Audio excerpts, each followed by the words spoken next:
देखा है। मुझे स्वप्न में सूरज की किरणें अपने घर में आ रही है और गुरु भगवती गोचरी के लिए विराजे हैं और वे हमें मंगल पाठ सुना रहे हैं। शाविका जी, आपका सुंदर स्वप्न सुंदर रात्रि कुछ फलदायी होना चाहिए। शायद अपने घर में कोई पुण्यवान आत्मा का पधारना होगा जो संत बनकर जिन शासन को सूर्य की तरह चमकाएगा। शायद वो कोई उच्च पद का अधिकारी भी हो सकता है। यहाँ पास में अमर गुरुदेव पूज्य श्री रत्न ऋषि की माता विराज रहे हैं। मेरी उनके दर्शन करने की भावना हो रही है। शुभ काम में देरी क्यों, चलो चलो जल्दी जाएंगे। माता पिता गुरुदेव के दर्शन के लिए निकलते। गुरुदेव पाठ पर विराजते हैं, वो व्याख्यान फरमा रहे हैं। माता पिता आकर व्याख्यान में वंदना कर बैठ जाते हैं।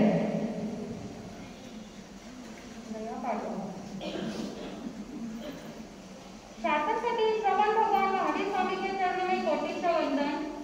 धर्म सभा में विराजमान सभी धर्म प्रेमी भाइयों तथा बहनों, हे भव्य आत्माओं, इस संसार में जीव चारों गति में भ्रमण करते हुए मनुष्य जन्मों को पाता है, पर जो आत्मा देवगति से आती है वो अपनी अथाक पुण्यों को साथ में लेकर आती है। इसकी सूचना माता को जीव गर्भों में रहते हुए आ जाती है। जिस तरह से माता त्रिशा को वर्धमान कुमार के जन्म से पूर्व 14 स्वप्न आए थे और उन्होंने तीर्थंकर जैसे पुत्र को जन्म दिया था, उसी तरह हे माताओं, अगर आपको भी इस तरह के स्वप्न आते हैं तो उसे शुभ स्वप्न समझना चाहिए। अतः हे माताओं, सभी माता जन्मदात्री माता अपने पुत्र की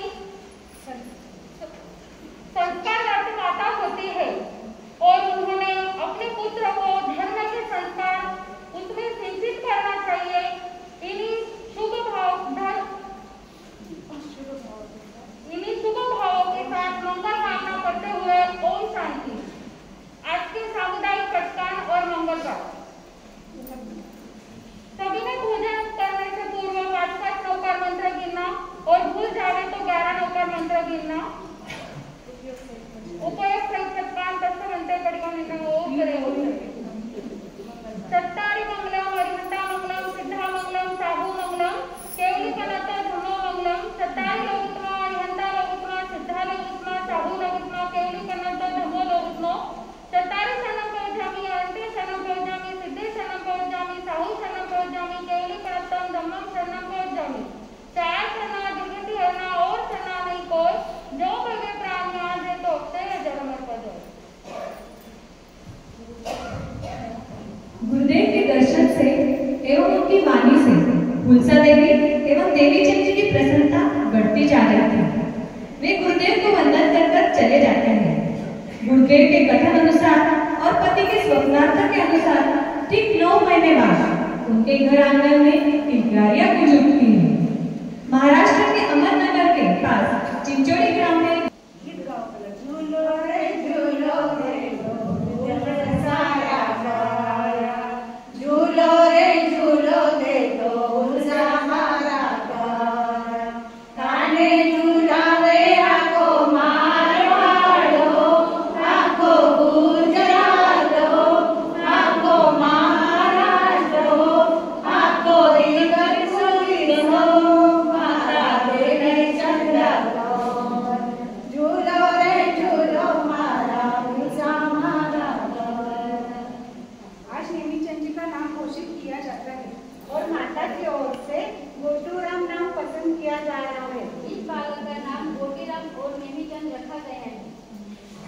धीरे धीरे बालक घुटनों के बल चलने लगा। फिर पैरों के बल खड़ा हुआ।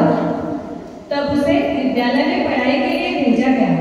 अव्वल आने लगा। मोतीराम बचपन से ही बहुत सुंदर गीत गाते थे।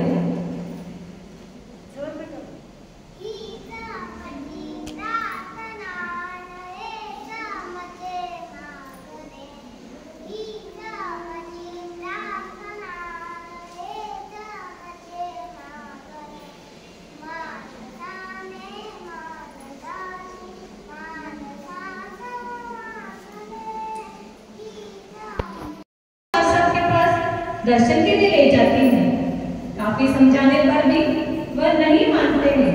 तो देखिए अब माता उन्हें गुरु रत्न ऋषि जी के चरणों में लेकर जाती हैं। तुम ऐसे क्यों बैठे हो उधर? चलो हम महाराज साहब के दर्शन को जाते हैं।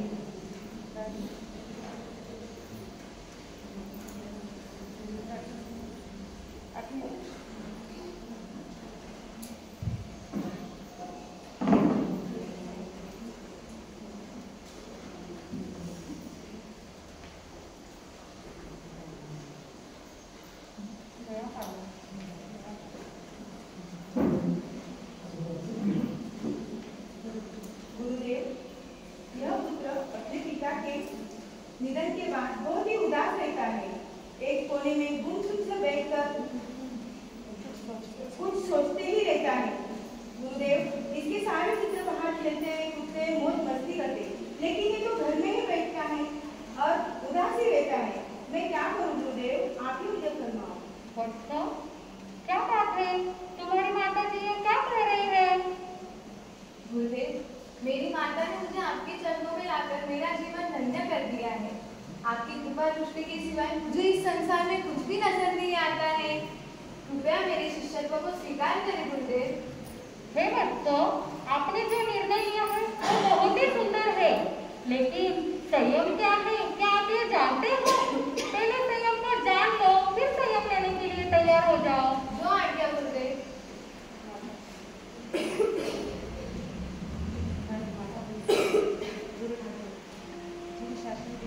माता हुल्सा, आपने जिन शासन रत्नों को जन्म दिया है और यह बात तो आप पहले ही जानते थे। आज से मैं इसे अपने पास रखकर इसे ज्ञान ध्यान सिखाऊंगा। गुरुदेव, आपके सानिध्य में रहकर मेरा पुत्र ज्ञान ध्यान सीखेगा। इससे बढ़कर और खुशी की बात मेरे लिए क्या हो सकती है? गुरुदेव, आप जल्दी ही चोली बनाकर पगलिया कर पुत्रों को स्वीकार करो, शिष्यों को स्वीकार करो। जैसा अवसर।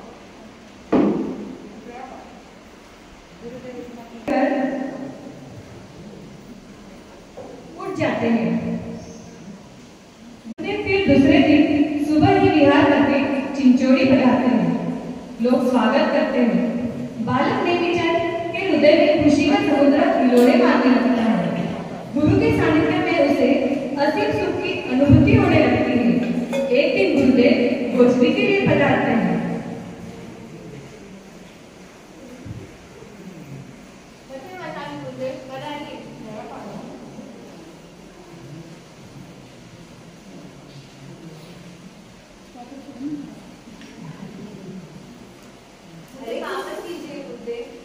पुत्र, तुमने क्या किया? सूखी सूखी चने की दाल क्यों बेरा रहे हो?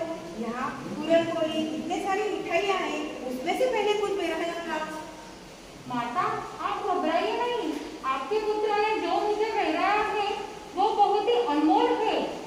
आपका पुत्र बहुत ही भाग्यशाली और पुण्यवान है, क्योंकि इसने मुझे चने की दाल दे रही है जो पीले वर्ण की होती है। और पीले मुझे विश्वास है यह बालक एक दिन पीले वर्ण के पद का मालिक बनेगा। गुरुदेव, आज मैं आपको मेरे आहार के साथ मेरे घी का टुकड़ा भी बेरा रही हूँ। गुरुदेव, आप इस गांव में विराज कर इसकी शिक्षा के लिए अच्छा सा मुहूर्त निकालो और उस शुभ मुहूर्त में मैं आपको शिष्य प्रदान करूंगी। माता, आप बहुत ही पुण्यवान हो। आज का दिन तो वैशाखी संकष्टी का है। आज बहुत ही शुभ मुहूर्त है। इससे अच्छा शुभ दिन कौन सा हो सकता है? अगर आपकी भावना हो तो अभी ले दो। अहोभाग्य गुरुदेव मेरे, अहोभाग्य। गुरु चरणों में प्रतिक्रमण की आराधना प्रारंभ कर दी। अब उसके मन में वैराग्य की लहरें हिलोरे मारने लगी। जब माता दर्शन को आती है तब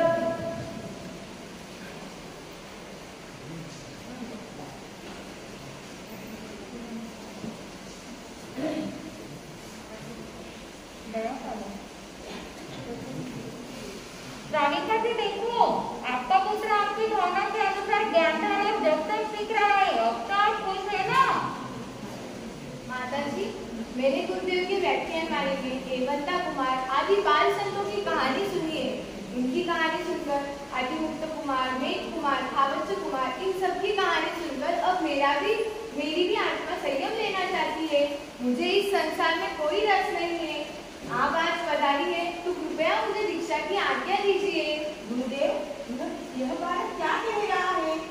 अभी तो मैंने इसे शिक्षा ग्रहण करने के लिए आपके पास में छोड़ा था, और मैं इसे इतने जल्दी शिक्षा कैसे दे सकती हूँ? इसीलिए तो मुझे इसके बड़े भाई भाभी की आज्ञा लेनी होगी।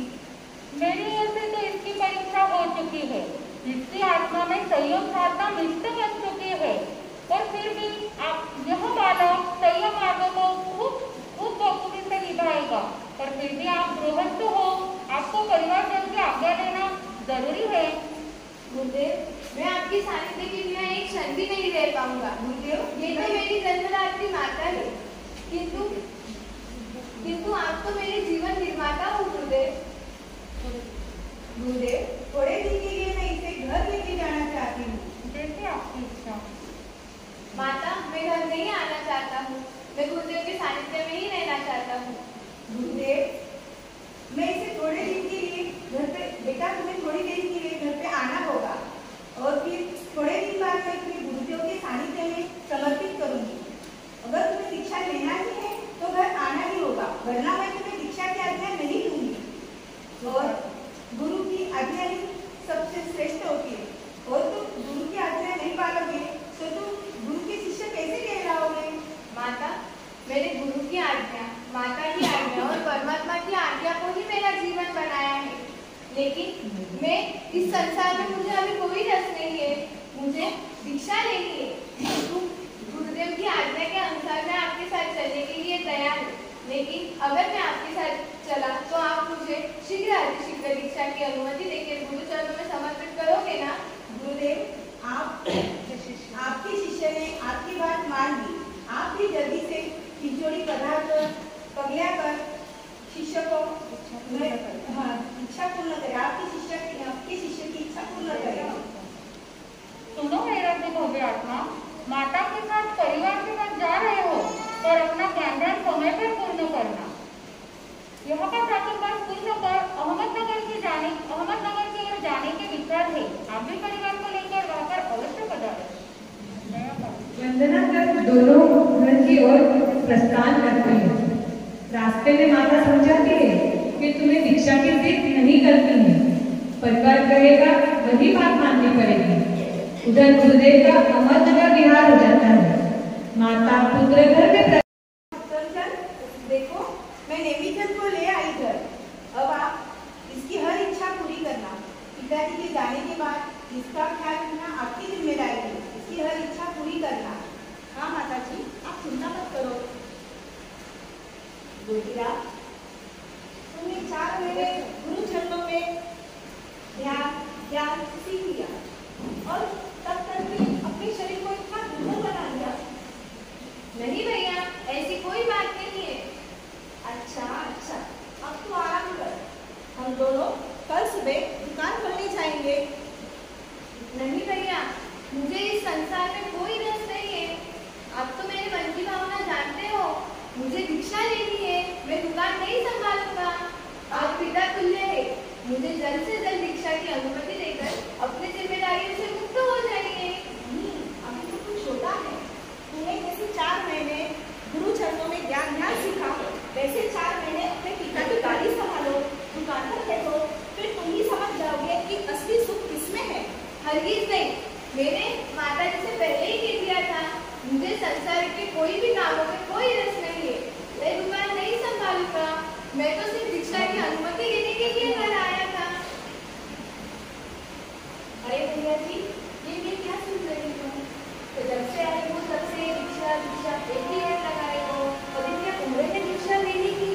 माता जी तो बहुत भोली भाली है, जो आपको गुरुदेव के पास छोड़ दिया। हम दोनों यहाँ पर नहीं थे, वरना आपको जाने ही नहीं देते। सर जाते हैं रोटी लेने के लिए, ना कि किसी का बेटा। मैं तो आपके लिए लड़की देख कर आई हूँ। आपको शादी कर अपना संसार बसाना है, वरना लोग क्या कहेंगे कि पिता तो चल बसे और बड़े भाई ने छोटे भाई को गुरुदेव के पास भेज दिया, और सारा माल झड़प लिया। भलाई अब मैं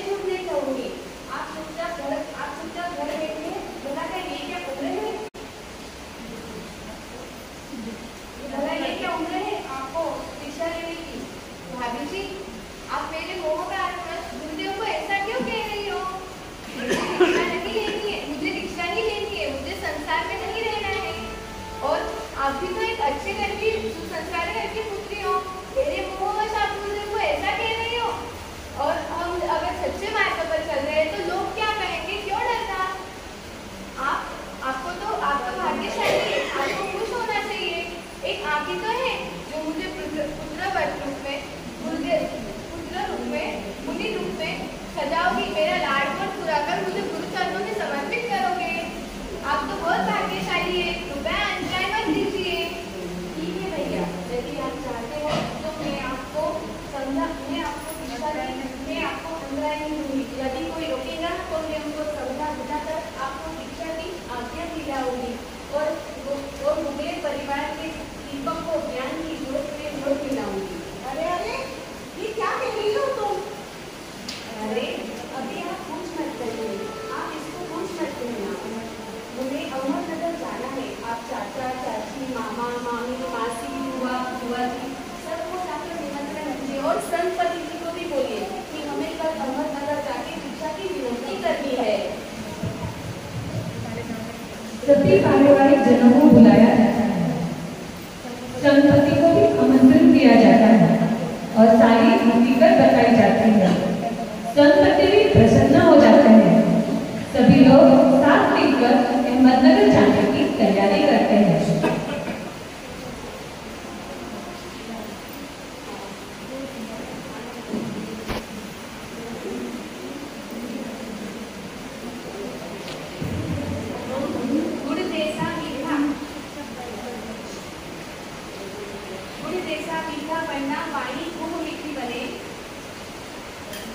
दही में चुने हैं 3 गुण, दूध, मलाई, घी।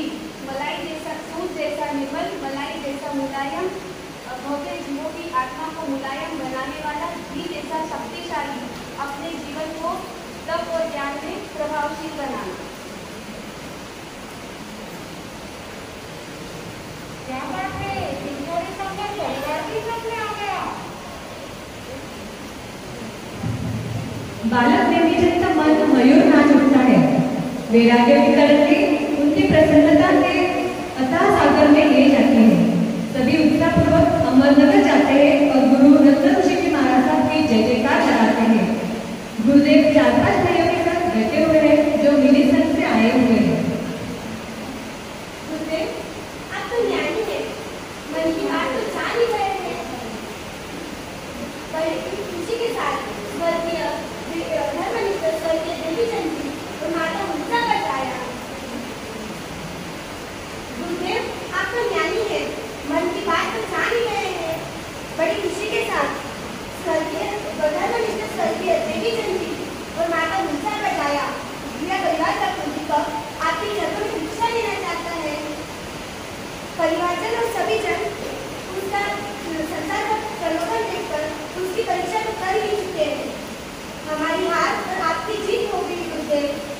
अब आप जल्द ही शुभ मुहूर्त देखकर यहाँ से बिहार तक के चिंचोड़ी शहर दीक्षा के लिए पधारिए।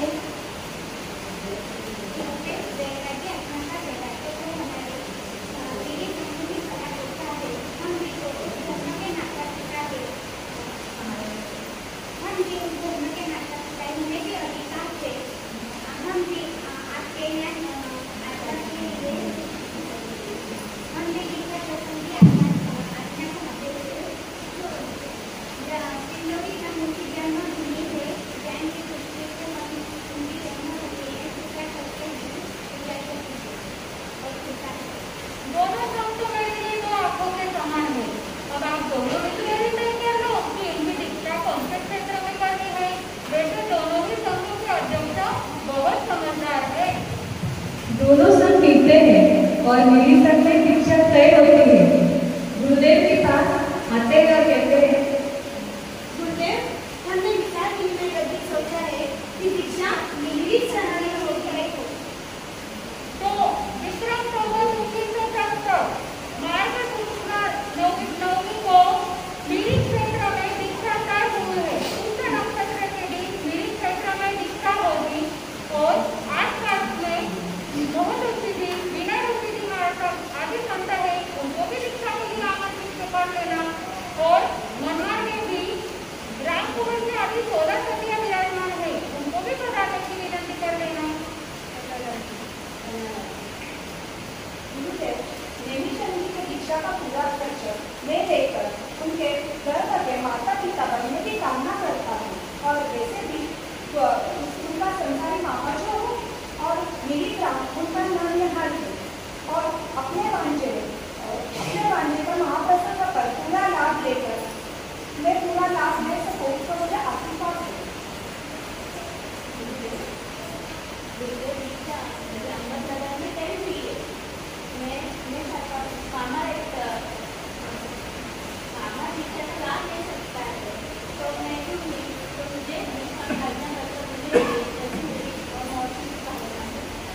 आपकी जैसी भावना हो वैसा करो, किंतु धर्म के बारे में विनम्र मत करो। गुरुदेव से आज्ञा लेकर सभी लोग दीक्षा की तैयारी में लग जाते हैं और धूमधाम से